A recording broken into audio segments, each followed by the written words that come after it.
welcome to Ariel's Bookshelf.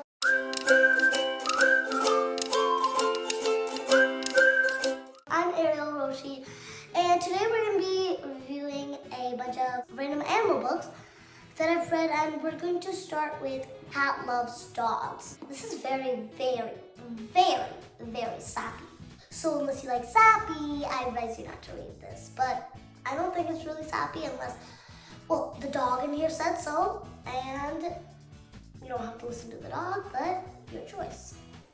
And in this book, there's this cat named Molly who's an actress, well, who wants to be an actress, and there's this dog named, his name is Oscar, and dogs and cats are supposed to be enemies in this book. So there's this Oscar's cousin is falling in love with Molly's cousin, and cats and dogs are former enemies. So Molly and Oscar are helping Violet, the cat, and Ronald, the dog, that's the cousins, to fulfill their dreams, and they want to marry each other.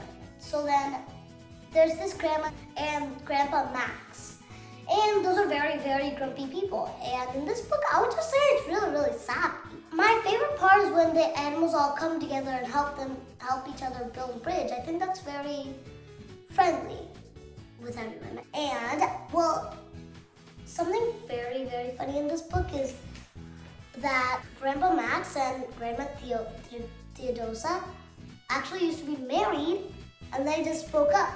And still sappy. That is very, very sappy. Something that I learned from this book is some books are sappy. Just kidding. So the real moral of the story, what I'd say is enemies can also be frenemies sometimes. Because in this book, cats and dogs are enemies here, and then they become friends, and I think that enemies can always be friends. That's what I'd say. Next, we have The Dog Rules, a new pig in town by Coco Lavrue and illustrated by Kayla May. So in this one, there's this really funny pair called Coco Lavrue and this dog named Monty, and there's this pig named Priscilla. And over here is a description of her.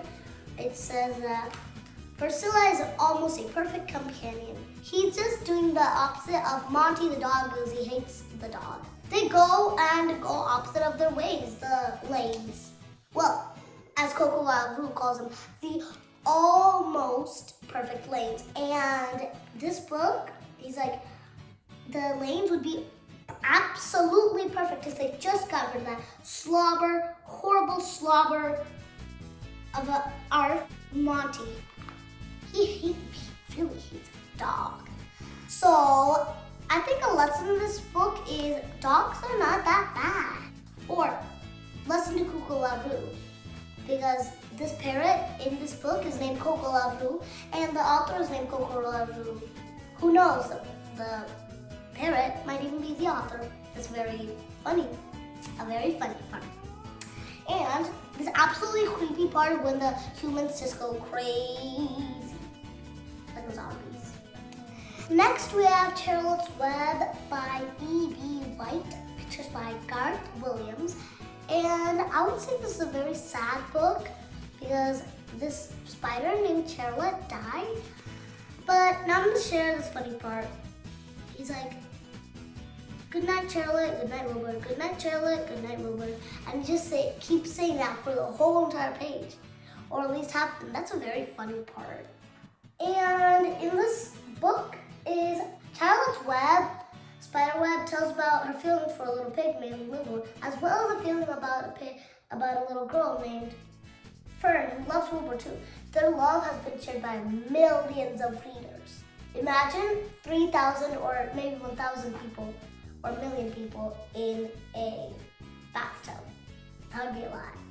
And they're all sharing one small bar of soap. That's like them sharing this book.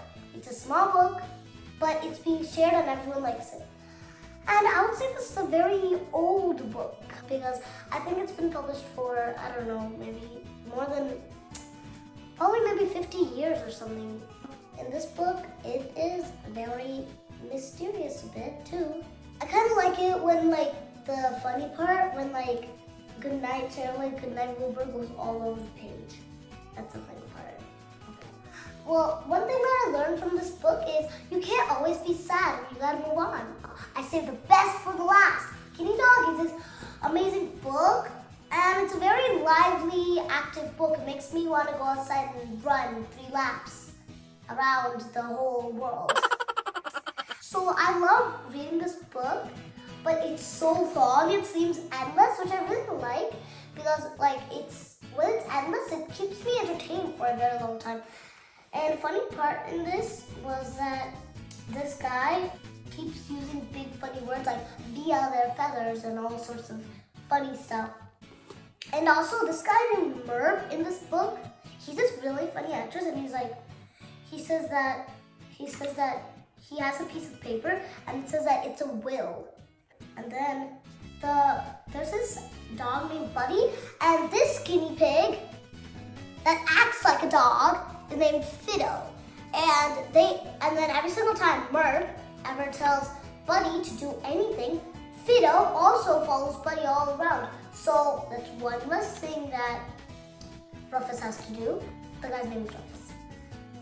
And the moral of this story, I would say, is other animals can behave like other animals. So would you rather have a dog that behaved like a guinea pig or a guinea pig that acted like a dog? I'd have a guinea pig that acted like a dog. Or maybe a guinea pig that acted like a guinea pig and a dog that acted like a dog. That would make it less confusing. And that's it for today, you guys. Bye.